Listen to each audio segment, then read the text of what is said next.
Présidente. Madame Carré-Conté, Monsieur Taureau, ce soir, je vais vous adresser une invitation. Je vais vous inviter à venir avec moi dans le 10e arrondissement, dans le quartier de la Gare du Nord, plus particulièrement l'Ambroise Paré. Et vous allez venir voir avec moi ce que c'est que cette salle et ce qu'est devenu le quartier aujourd'hui. Parce que visiblement, vous ne savez pas vraiment de quoi vous parlez. Monsieur Taureau, je dois dire que j'ai été un peu surprise quand même par un certain nombre de vos propos. Vous avez, sciemment ou patiemment, oublié de mentionner que le docteur Avril que vous évoquez n'est pas simplement un médecin de l'hôpital de la Riboisière. C'est le médecin qui gère la salle de shoot. Donc son objectivité peut quand même être mise en cause.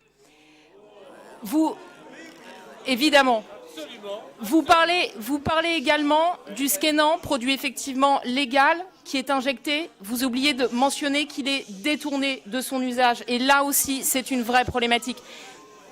Laissez-moi terminer. Nous vous avons écouté religieusement. Laissez-moi terminer. Chacun a le droit d'avoir un avis. Ça s'appelle le débat, ça s'appelle la démocratie.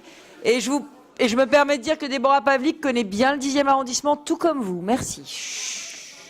Et j'ai été surprise, pour ne pas dire un peu choquée, je dois dire, en lisant votre amendement. Vous indiquez que l'expérimentation qui est conduite à Paris montre qu'un tel dispositif est efficace pour améliorer la tranquillité publique. Mais est-ce que vous êtes vraiment sérieux? Vraiment?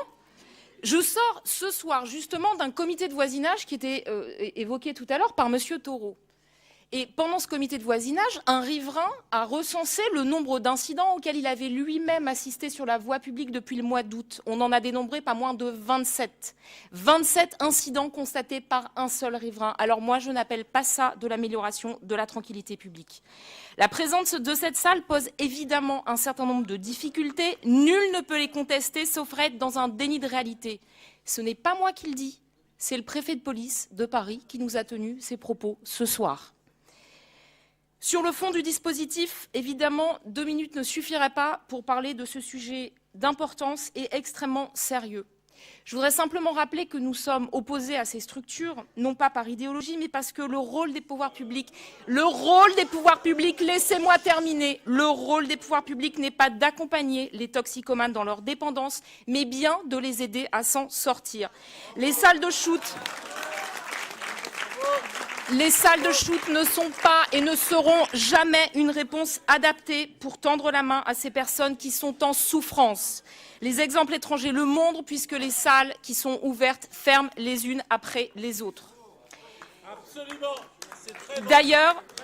D'ailleurs, les chiffres concernant la sortie de la dépendance de ces toxicomanes depuis l'ouverture de la salle de shoot dans le 10e arrondissement, car oui, c'est quand même bien là la question c'est bien la sortie de leur dépendance, ces chiffres, comme par hasard, ne sont pas communiqués malgré mes demandes répétées.